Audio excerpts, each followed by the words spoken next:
పార్టీలో అంతర్గతంగా ప్రజాస్వామ్యయుతంగా ఎన్నికలు జరుపుకుని నాయకులను ఎన్నుకోబడుతూ కార్యకర్తలు సిద్ధాంతాల ఆధారంగా పనిచేసే ఏకైక పార్టీ భారతీయ జనతా పార్టీ అని ఆ పార్టీ రాష్ట్ర అధికార ప్రతినిధి కాకినాడ జిల్లా బీజేపీ ఎన్నికల సహాయ రిటర్నింగ్ అధికారి పెద్దిరెడ్డి రవికిరణ్ పేర్కొన్నారు. పిఠాపురంలో బీజేపీ బూత్ కమిటీల ఎన్నికలపై సమీక్ష నిర్వహించే కార్యశాల కార్యక్రమానికి ఆయన ముఖ్య అతిథిగా హాజరయ్యారు. స్థానిక సూర్యరాయ విద్యానంద గ్రంథాలయ ఆవరణలో గల పీఠికాపుర కళావేదికలో నిర్వహించిన కార్యక్రమంలో బీజేపీ నాయకులు పలువురు మాట్లాడారు. సందర్భంగా పార్టీలో చేరేందుకు వచ్చిన పలువురిని రవికిరణ్ బీజేపీ కండువాలు వేసి పార్టీలోకి ఆహ్వానించారు.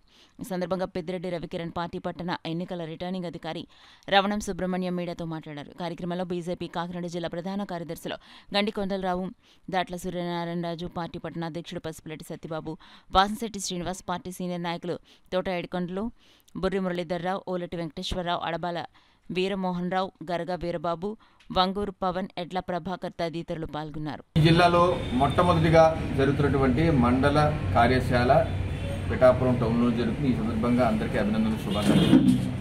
ఈ ప్రక్రియ ద్వారా నవంబర్ నెలాఖరులోపు పోలింగ్ బూత్ స్థాయి పోలింగ్ బూత్ కమిటీల్ని ఎన్నికల ద్వారా ఎన్నుకోవడం జరుగుతుంది. ఆ తర్వాత జాతీయ నాయకత్వ మార్గదర్శకాలు ఇస్తారు. డిసెంబర్ మాసంలో మండల ఎన్నికలు జరుగుతాయి, పార్టీ మండల ఎన్నికలు. ఆ మండల ఎన్నికల్లో మండల అధ్యక్షుల్ని, కమిటీని ఎన్నుకోవడం జరుగుతుంది. దాని తర్వాత రాష్ట్ర ఎన్నికలు జరుగుతాయి. దానిలో రాష్ట్ర అధ్యక్షులు అని ఎన్నుకోవడం జరుగుతుంది. ఆ తర్వాత జాతీయ ఎన్నికలు. ఈ రకంగా ఒక క్రమశిక్షణగా, ఒక ప్రజాస్వామ్య పద్ధతిలో పార్టీ అందరిది, భారతీయ జనతా పార్టీ కార్యకర్తల ఆధారంగా పనిచేసే పార్టీ, సిద్ధాంతాల ఆధారంగా పనిచేసే పార్టీ. ఈ పార్టీలో పోలింగ్ బూత్ సభ్యుడైనటువంటి ఏ వ్యక్తి అయినా సరే ప్రధానమంత్రి కావచ్చు. అటువంటి అందరికీ, అన్ని వర్గాలకి, కుల మత వర్గ వర్ణ లింగ వివక్ష లేకుండా ప్రతి ఒక్క వర్గానికి అన్ని అవకాశాలు ఇచ్చినటువంటి పార్టీ. నరేంద్ర మోడీ గారి నుంచి అమిత్ షా గారి వరకు. ఈరోజు అమిత్ షా గారు కూడా గతంలో పోలింగ్ బూత్ సభ్యుడిగా, పోలింగ్ బూత్ అధ్యక్షుడిగా ఉన్న వ్యక్తి.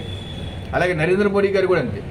అలాగే సంస్థాగతంగా, క్రియాశీలకంగా క్షేత్రస్థాయి నుంచి పనిచేసుకుంటూ వచ్చి అన్ని వర్గాలకి అవకాశం ఇచ్చేటువంటి party Bharatiya Janata party. So ఈ యొక్క ప్రక్రియ ద్వారా ప్రజాస్వామ్యాన్ని మనం బయట, ఇది ఎన్నికలు ఎమ్మెల్యేలు, ఎమ్మెల్సీలు, ఎంపీలు ఎన్నికలు ప్రజాస్వామ్య ప్రక్రియ కాదు. అంతర్గతంగా పార్టీలో కూడా ప్రజాస్వామ్యయుతంగా ఎన్నుకోబడుతున్నటువంటి ఏకైక party Bharatiya Janata party. So ఈ యొక్క ప్రజాస్వామ్య పండుగని పార్టీ కార్యకర్తలు, సభ్యులు అందరూ ఘనంగా నిర్వహించుకున్నందుకు వారందరికీ అభినందనలు, శుభాకాంక్షలు.